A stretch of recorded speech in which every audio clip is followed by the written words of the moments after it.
Run time എൻവയോൺമെൻറ്റ്സിൽ storage ഓർഗനൈസേഷനെ കുറിച്ചിട്ടാണ് നമ്മൾ ഈ ക്ലാസ്സിൽ നോക്കാൻ പോകുന്നത്. ഇതിന് മുന്നത്തെ ക്ലാസ്സിൽ സോഴ്സ് ലാംഗ്വേജ് ഇഷ്യൂസിനെ കുറിച്ചിട്ടായിരുന്നു നമ്മൾ നോക്കിയിട്ടുണ്ടായിരുന്നത്. മുകളിൽ ഐ ബട്ടണിലും അതേപോലെ തന്നെ ഡിസ്ക്രിപ്ഷൻ സെക്ഷനിലും കഴിഞ്ഞ ക്ലാസ്സിൻ്റെ ലിങ്ക് കൊടുത്തിട്ടുണ്ട്. നമ്മളൊരു പ്രോഗ്രാം കോഡ് ചെയ്ത് അത് റണ്ണ് ചെയ്യുന്ന സമയത്ത് കമ്പ്യൂട്ടർ കുറച്ച് മെമ്മറി യൂസ് ചെയ്തിട്ടായിരിക്കും ആ ഒരു പ്രോഗ്രാം റൺ ചെയ്യുന്നത്. ഇങ്ങനെ യൂസ് ചെയ്യുന്ന ആ സീരീസ് ഓഫ് മെമ്മറിനെ 3 പോർഷൻസ് ആയിട്ട് ഡിവൈഡ് ചെയ്യാൻ പറ്റും. ഏറ്റവും ആദ്യത്തെ പോർഷനിൽ ജനറേറ്റഡ് ടാർഗറ്റ് കോഡ് ഹോൾഡ് ചെയ്യാൻ വേണ്ടി യൂസ് ചെയ്യാം.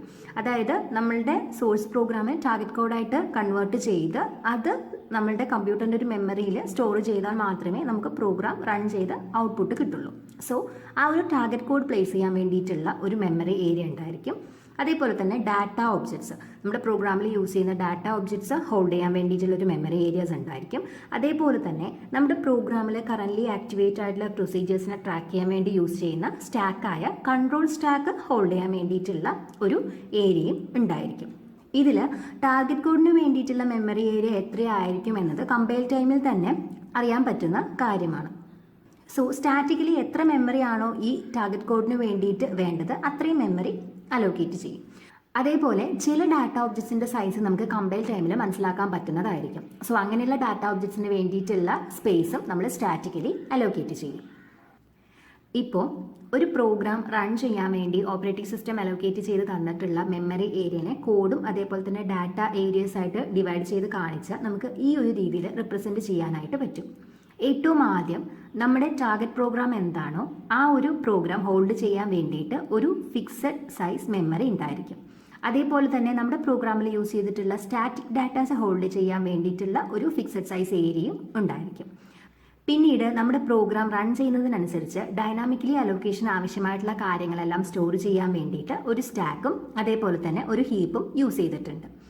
ഇപ്പോൾ നമ്മുടെ ഈ ടാർഗറ്റ് കോഡ് നമ്മൾ റൺ ചെയ്യുന്ന സമയത്ത് ഓരോ ലൈൻ ബൈ ലൈനായിട്ട് എക്സിക്യൂഷൻ ചെയ്യുന്ന സമയത്ത് ഏതെങ്കിലും ഒരു പെർട്ടിക്കുലർ പൊസിഷനിൽ ഒരു പ്രൊസീജിയർ കോൾ വരികയാണെങ്കിൽ എവിടെയാണോ ആ പ്രൊസീജിയർ നമ്മൾ സ്റ്റോർ ചെയ്തിട്ടുള്ളത് അവിടേക്ക് കൺട്രോൾ ട്രാൻസ്ഫർ ചെയ്യുകയും ആ പ്രൊസീജിയറിൻ്റെ ഉള്ളിലെ കാര്യങ്ങളെല്ലാം എക്സിക്യൂട്ട് ചെയ്ത് കഴിഞ്ഞ് തിരിച്ച് എവിടെ നിന്നാണോ നമ്മൾ ആ പ്രൊസീജിയറിനെ കോൾ ചെയ്തത് അവിടേക്ക് കൺട്രോൾ തിരിച്ചു വരികയും ചെയ്യും.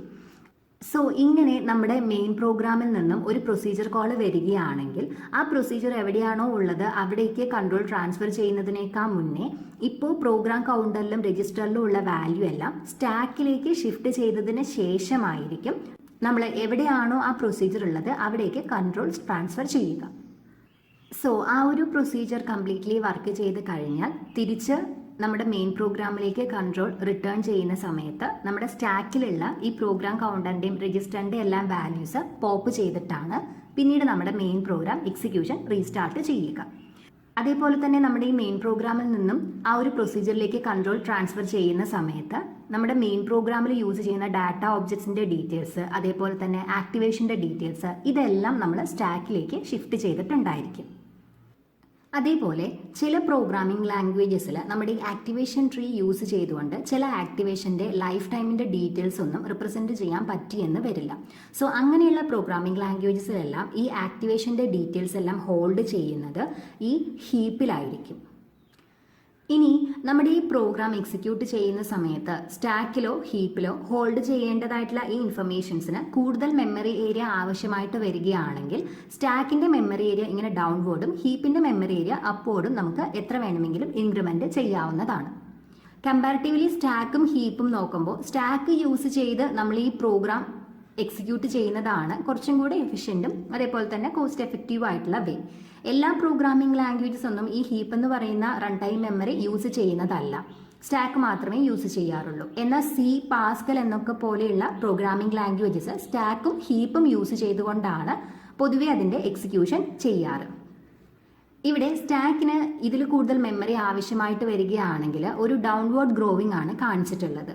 പൊതുവേ നമ്മൾ സ്റ്റാക്കിൽ ടോപ്പിലേക്കാണ് ഓരോ പുതിയ ഇൻഫർമേഷൻസും പുഷ് ചെയ്യുന്നത്. സോ അങ്ങനെ ടോപ്പിലേക്ക് നമ്മൾ ഓരോ ഇൻഫർമേഷൻസും പുഷ് ചെയ്യുന്ന സമയത്ത് സ്റ്റാക്ക് ഇങ്ങനെ ഡൗൺവേർഡ് ആയിട്ടാണ് ഗ്രോ ചെയ്യുന്നത് എന്ന രീതിക്കാണ് കാണിക്കുന്നത്. എന്നാൽ ആക്ച്വലി ഈ ഡൗൺവേർഡ് ഗ്രോവിംഗ് എന്ന് പറയുന്നത് ഹയർ അഡ്രസ്സിലേക്ക് തന്നെയാണ് പോയിന്റ് ചെയ്യുന്നത്. നമ്മുടെ സ്റ്റാക്കിൽ ഹോൾഡ് ചെയ്തിട്ടുള്ള ഏതെങ്കിലും ഒരു പെർട്ടിക്കുലർ ഇൻഫർമേഷൻ ഏത് അഡ്രസ്സിലാണ് എന്ന് അറിയണമെന്നുണ്ടെങ്കിൽ പൊതുവേ ടോപ്പും അതേപോലെ തന്നെ ഓഫ്സെറ്റും കൂടെ യൂസ് ചെയ്തിട്ടാണ് ആ ഒരു അഡ്രസ്സ് നമ്മൾ ഐഡൻറ്റിഫൈ ചെയ്യുന്നത്. ടോപ്പിൽ നിന്നും ഓഫ്സെറ്റ് സബ്ട്രാക്ട് ചെയ്യുമ്പോൾ കിട്ടുന്ന ആ ഒരു അഡ്രസ്സ് എന്താണോ അതിലായിരിക്കും സ്റ്റാക്കിൽ ഓരോ ഇൻഫർമേഷൻസ് നമ്മൾ ഹോൾഡ് ചെയ്തിട്ടുണ്ടാവുക. സോ സ്റ്റാക്കിൽ ഓരോ കമ്പ്യൂട്ടേഷൻസ് ചെയ്യാൻ വേണ്ടിയിട്ട് നമുക്ക് ഈ ടോപ്പിൻ്റെ വാല്യൂ മാത്രമേ ആവശ്യമായിട്ട് വരാറുള്ളൂ. സോ പൊതുവേ ഈ ടോപ്പിൻ്റെ വാല്യൂ ഒരു രജിസ്റ്ററിൽ സ്റ്റോർ ചെയ്തിട്ടായിരിക്കും ഈ സ്റ്റാക്കിൻ്റെ കമ്പ്യൂട്ടേഷൻസ് എല്ലാം നടക്കുന്നത്. സ്റ്റാക്ക് അലോക്കേഷനെ കുറിച്ചും അതേപോലെ തന്നെ ഹീപ്പ് അലോക്കേഷനെ കുറിച്ചും അടുത്ത ക്ലാസ്സിൽ നമുക്ക് ഡീറ്റെയിൽ ആയിട്ട് നോക്കാം. ഇവിടെ ഇപ്പോൾ ഈ ഒരു സെഷനിൽ നമ്മൾ എഴുതിയിരിക്കുന്ന ഒരു പ്രോഗ്രാം ടാർഗറ്റ് കോഡാക്കി കൺവേർട്ട് ചെയ്ത് അത് കമ്പ്യൂട്ടർ മെമ്മറിയിൽ ലോഡ് ചെയ്ത് എക്സിക്യൂട്ട് ചെയ്യുന്ന സമയത്ത് കോഡും ഡാറ്റയും എല്ലാം ഇതേപോലെ നമുക്ക് സ്റ്റോർ ചെയ്യാമെന്നും അവിടെ നടക്കുന്ന ഡൈനാമിക് അലോക്കേഷന് വേണ്ടിയിട്ട് സ്റ്റാക്ക് എന്നൊരു റൺ ടൈം മെമ്മറിയും അതേപോലെ തന്നെ ഹീപ്പ് എന്നൊരു റൺ ടൈം മെമ്മറിയും യൂസ് ചെയ്യുന്നുണ്ട് എന്ന് മാത്രം മനസ്സിലാക്കിയാൽ മതിയാവും. നെക്സ്റ്റ് നമുക്ക് ആക്ടിവേഷൻ റെക്കോർഡ്സിനെ കുറിച്ച് നോക്കാം. ഒരു ആക്ടിവേഷൻ റെക്കോർഡ് എന്ന് പറയുന്നത് information needed by a single execution of a procedure is managed using a contiguous block of storage called an activation record or frame. അതായത് നമ്മളൊരു സിംഗിൾ പ്രൊസീജിയർ എക്സിക്യൂട്ട് ചെയ്യുന്ന സമയത്ത് അതിൻ്റെ എക്സിക്യൂഷന് ആവശ്യമായിട്ടുള്ള ഇൻഫർമേഷൻസ് എല്ലാം സ്റ്റോർ ചെയ്യുന്ന ഒരു കണ്ടിന്യൂസ് ബ്ലോക്ക് ഓഫ് സ്റ്റോറേജിനെയാണ് ആക്ടിവേഷൻ റെക്കോർഡ് അതല്ലെങ്കിൽ ഫ്രെയിം എന്ന് പറയുന്നത്. ഒരു ജനറൽ ആക്ടിവേഷൻ റെക്കോർഡ്സിൽ ഇത്രയും കാര്യങ്ങളൊക്കെ ആയിരിക്കും ഉണ്ടാവുക. ഈ ഇൻഫർമേഷൻസ് ഒക്കെ ആയിരിക്കും നമ്മൾ ആക്ടിവേഷൻ റെക്കോർഡിൽ സ്റ്റോർ ചെയ്യുക. ഇതിലുള്ള എല്ലാ ഫീൽഡുകളും മാൻഡേറ്ററി ഒന്നുമല്ല. എല്ലാ പ്രോഗ്രാമിംഗ് ലാംഗ്വേജസിലൊന്നും ഇതിലുള്ള എല്ലാ ഫീൽഡുകളും യൂസ് ചെയ്യാറില്ല. എന്നാൽ പൊതുവെ ഇത്രയും കാര്യങ്ങളാണ് നമ്മളൊരു ആക്ടിവേഷൻ റെക്കോർഡിൽ ഹോൾഡ് ചെയ്യാറ്. ഇതിൽ ഈ ടെമ്പററീസ് എന്ന് പറയുന്നത് നമ്മുടെ പ്രൊസീജിയർ എക്സിക്യൂട്ട് ചെയ്യുന്ന സമയത്ത് എന്തെങ്കിലും ടെമ്പററി വാല്യൂസ് ജനറേറ്റ് ആവുകയാണെങ്കിൽ അതെല്ലാം സ്റ്റോർ ചെയ്യാൻ വേണ്ടി യൂസ് ചെയ്യുന്ന ഒരു സ്പേസ് ആണ്.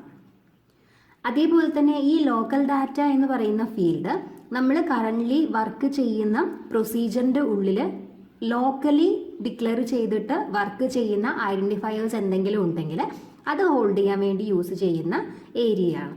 പൊതുവേ പ്രൈമറി ഡാറ്റ ടൈപ്സ് ആയ ക്യാരക്ടർ, ഇൻറ്റിജർ, റിയൽ ടൈപ്പിനൊക്കെ വേണ്ടിയിട്ട് എത്ര സൈസ് ആണോ ആവശ്യമായിട്ട് വരിക ആ ഒരു സൈസ് ആയിരിക്കും ഈ ലോക്കൽ ഡാറ്റയിൽ അലോക്കേറ്റ് ചെയ്യുക. എന്നാൽ അറേസ്, സ്ട്രിങ്സ്, സ്ട്രക്ചേഴ്സ് ഒക്കെ പോലെയുള്ള ഡാറ്റ ടൈപ്സ് ആണ് യൂസ് ചെയ്തിട്ടുള്ളത് എന്നാണെങ്കിൽ എപ്പോഴും കണ്ടിന്യൂസ് ആയിട്ടുള്ള ഒരു ബ്ലോക്ക് ഓഫ് മെമ്മറി ആയിരിക്കും ഈ ലോക്കൽ ഡാറ്റ എന്ന ഫീൽഡിൽ അലോക്കേറ്റ് ചെയ്യുക. വേരിയബിൾ ലെങ്ത് ആയിട്ടുള്ള ഡാറ്റാസ് എന്തെങ്കിലും ആണെങ്കിൽ അത് ഈ ലോക്കൽ ഡാറ്റയിൽ ഹോൾഡ് ചെയ്യില്ല. ഈ സേവ്ഡ് മെഷീൻ സ്റ്റാറ്റസ് എന്ന് പറയുന്ന ഫീൽഡ് നമ്മളിപ്പോൾ കറൻ്റ്ലി വർക്ക് ചെയ്യുന്ന പ്രൊസീജിയർ ഏത് പ്രൊസീജിയറിൽ നിന്നാണോ അതല്ലെങ്കിൽ ഏത് മെയിൻ പ്രോഗ്രാമിൽ നിന്നാണോ കോൾ ചെയ്തിട്ടുള്ളത് ആ പ്രോഗ്രാമിൻ്റെ അതല്ലെങ്കിൽ ആ പ്രൊസീജിയറിൻ്റെ ഇൻഫർമേഷൻസ് ഹോൾഡ് ചെയ്യാൻ വേണ്ടിയിട്ടുള്ള ഫീൽഡാണ്. അതായത് നമ്മളിപ്പോൾ കറൻ്റ്ലി വർക്ക് ചെയ്യുന്ന പ്രൊസീജിയർ വർക്ക് ചെയ്ത് കഴിഞ്ഞ് റിട്ടേൺ ആയിട്ട് ഏത് സ്പേസിലേക്കാണ് പോവേണ്ടത്, അവിടെ ചെന്ന് കഴിഞ്ഞാൽ ബാക്കി രജിസ്റ്റേഴ്സിൽ എന്തൊക്കെ വാല്യൂസ് ആണ് ഉണ്ടാവുക എന്ന കാര്യങ്ങളൊക്കെ ഈ സേവ്ഡ് മെഷീൻ സ്റ്റാറ്റസ് എന്ന് പറഞ്ഞ ഫീൽഡിലായിരിക്കും ഹോൾഡ് ചെയ്തിട്ടുണ്ടാവുക. ഈ പ്രോഗ്രാം കൗണ്ടറിലാണ് ഇപ്പോൾ വർക്ക് ചെയ്തുകൊണ്ടിരിക്കുന്ന പ്രൊസീജിയറിൻ്റെ റിട്ടേൺ അഡ്രസ്സൊക്കെ സ്റ്റോർ ചെയ്തിട്ടുണ്ടാവുക. ഈ ആക്സസ് ലിങ്ക് എന്ന് പറയുന്ന ഫീൽഡ് ഒരു ഓപ്ഷണൽ ഫീൽഡാണ്. അതായത് എല്ലാ പ്രോഗ്രാമിംഗ് ലാംഗ്വേജസിലും ഈ ആക്സസ് ലിങ്ക് എന്ന് പറയുന്ന ഒരു ഫീൽഡ് ഉണ്ടാവില്ല. ഈ ആക്സസ് ലിങ്ക് എന്ന് പറയുന്ന ഫീൽഡ് യൂസ് ചെയ്യുന്നത് നമ്മളിപ്പോൾ കറൻ്റ്ലി വർക്ക് ചെയ്യുന്ന പ്രൊസീജിയറിനോ അതല്ലെങ്കിൽ അതിനെ കോൾ ചെയ്തിരിക്കുന്ന പ്രൊസീജിയറിനോ എന്തെങ്കിലും നോൺ ലോക്കൽ ഡാറ്റാസിൻ്റെ ആവശ്യമുണ്ടെങ്കിൽ, അതായത് വേറെ ഏതെങ്കിലും ആക്ടിവേഷൻ റെക്കോർഡിലുള്ള ഡാറ്റാസിൻ്റെ ആവശ്യമുണ്ടെങ്കിൽ അതിനെ ആക്സസ് ചെയ്യാൻ വേണ്ടിയിട്ടുള്ളൊരു ലിങ്കാണിത്. ഇപ്പോൾ ഫോർ എക്സാമ്പിൾ ഫോർട്രാൻ എന്ന് പറയുന്ന പ്രോഗ്രാമിംഗ് ലാംഗ്വേജ് ആണ് നമ്മൾ യൂസ് ചെയ്യുന്നത് എന്നുണ്ടെങ്കിൽ അതിൻ്റെ ആക്ടിവേഷൻ റെക്കോർഡിൽ ഈ ആക്സസ് ലിങ്ക് എന്ന് പറയുന്ന ഒരു ഫീൽഡ് ഉണ്ടാവില്ല. കാരണം നോൺ ലോക്കൽ ആയിട്ടുള്ള എല്ലാ ഡാറ്റാസും ഒരു ഫിക്സഡ് ആയിട്ടുള്ള സ്പേസിലായിരിക്കും ഫോർട്രാൻ ഹോൾഡ് ചെയ്തിട്ടുണ്ടാവുക. സോ ജനറലി വേറെ ആക്ടിവേഷൻ റെക്കോർഡ്സിലുള്ള ഡാറ്റാസ് നമ്മൾ ആക്സസ് ചെയ്യുന്നത് ഈ ആക്സസ് ലിങ്ക് യൂസ് ചെയ്തിട്ടാണ്. അടുത്ത ഫീൽഡ് കൺട്രോൾ ലിങ്ക് ആണ്. ഇതും ഒരു ഓപ്ഷണൽ ഫീൽഡ് തന്നെയാണ്. നമ്മളിപ്പോൾ കറൻ്റ്ലി വർക്ക് ചെയ്തുകൊണ്ടിരിക്കുന്ന പ്രൊസീജിയറിനെ കോൾ ചെയ്തിരിക്കുന്ന പ്രൊസീജിയറോ അതല്ലെങ്കിൽ പ്രോഗ്രാമിൻ്റെയോ ആക്ടിവേഷൻ റെക്കോർഡിലേക്കുള്ളൊരു പോയിൻ്റാണ് കൺട്രോൾ ലിങ്കിൽ ഉണ്ടാവുക. അടുത്ത ഫീൽഡാണ് ആക്ച്വൽ പാരാമീറ്റേഴ്സ്. നമ്മളിപ്പോൾ കറൻ്റ്ലി വർക്ക് ചെയ്യുന്ന പ്രൊസീജിയറിൽ യൂസ് ചെയ്തിട്ടുള്ള ആക്ച്വൽ പാരാമീറ്റേഴ്സ് എന്തൊക്കെയാണോ അതെല്ലാം ഹോൾഡ് ചെയ്യുന്ന ഫീൽഡാണ് ഈ ആക്ച്വൽ പാരാമീറ്റർ എന്ന് പറയുന്നത്. അതായത് കോളിംഗ് പ്രൊസീജിയറിൽ നിന്നും കോൾഡ് പ്രൊസീജിയറിലേക്ക് സെൻഡ് ചെയ്യുന്ന ഡാറ്റ എന്താണോ അത് ഈ ആക്ച്വൽ പാരാമീറ്റേഴ്സിലാണ് ഹോൾഡ് ചെയ്യുക. പൊതുവേ ഒരു പ്രോഗ്രാം റൺ ചെയ്യുന്ന സമയത്ത് ആക്ടിവേഷൻ റെക്കോർഡിലെ ഈ ഒരു സ്പേസിലായിരിക്കില്ല, പകരം രജിസ്റ്റേഴ്സിലായിരിക്കും ഈ ആക്ച്വൽ പാരാമീറ്റേഴ്സ് ഹോൾഡ് ചെയ്യുക. കാരണം രജിസ്റ്ററിലാണ് സ്റ്റോർ ചെയ്യുന്നത് എന്നുണ്ടെങ്കിൽ ഗ്രേറ്റർ എഫിഷ്യൻസി ആയിരിക്കും, വളരെ സ്പീഡായിട്ട് കമ്പ്യൂട്ടേഷൻ ചെയ്യാൻ പറ്റും. അടുത്ത ഫീൽഡാണ് റിട്ടേൺ വാല്യൂ എന്ന് പറയുന്നത്. നമ്മുടെ പ്രൊസീജിയർ റൺ ചെയ്ത് അതിനെ കോൾ ചെയ്ത പ്രൊസീജിയറിലേക്ക് എന്തെങ്കിലും വാല്യൂസ് റിട്ടേൺ ആയിട്ട് കൊടുക്കണമെന്നുണ്ടെങ്കിൽ അത് സ്റ്റോർ ചെയ്യുന്ന ഫീൽഡാണ് ഈ റിട്ടേൺ വാല്യൂ എന്ന് പറയുന്നത്. ഇതും for greater efficiency in practice രജിസ്റ്റേഴ്സിൽ തന്നെയാണ് സ്റ്റോർ ചെയ്യാറ്. പൊതുവേ നമ്മളൊരു പ്രോഗ്രാം കമ്പൈൽ ചെയ്യുന്ന സമയത്ത് തന്നെ ഇതിൽ യൂസ് ചെയ്യുന്ന ഓരോ ഫീൽഡുകൾക്കും ആവശ്യമായിട്ടുള്ള സ്പേസ് എത്രയാണ് എന്ന് മനസ്സിലാക്കാൻ പറ്റും. സോ അതിന് വേണ്ടിയിട്ടുള്ള ഓരോ സ്പേസും അലോക്കേറ്റ് ചെയ്തിട്ടായിരിക്കും ഈ ആക്ടിവേഷൻ റെക്കോർഡ് ജനറേറ്റ് ചെയ്യുക. എന്നാൽ ചില കേസിൽ ലോക്കൽ ഡാറ്റാസിന് വേണ്ടിയിട്ടുള്ള സ്പേസ് എത്രയാണ് എന്ന് നമുക്ക് പറയാനായിട്ട് പറ്റില്ല. കാരണം ഒരു വേരിയിങ് ലെങ്ത് ആയിട്ടുള്ള അറയോ അതല്ലെങ്കിൽ റൺ ടൈമിൽ മാത്രം എത്ര സ്പേസ് ആണ് അലോക്കേഷൻ വേണ്ടത് എന്ന് തീരുമാനിക്കുന്ന അറയൊക്കെയാണ് യൂസ് ചെയ്യുന്നത് എന്നുണ്ടെങ്കിൽ ലോക്കൽ ഡാറ്റയുടെ സ്പേസ് മാത്രം നമുക്ക് റൺ ടൈമിൽ ഡിറ്റർമൈൻ ചെയ്യാൻ പറ്റുള്ളൂ. സോ ഇങ്ങനെയുള്ള ഒരു ആക്ടിവേഷൻ റെക്കോർഡിന്റെ ഹെൽപ്പോട് കൂടിയിട്ടാണ് നമ്മുടെ പ്രോഗ്രാം റൺ ചെയ്യുന്നത്. സോ ഇത്രയും കാര്യങ്ങളാണ് സ്റ്റോറേജ് ഓർഗനൈസേഷനെ കുറിച്ച് പറയാനുള്ളത്.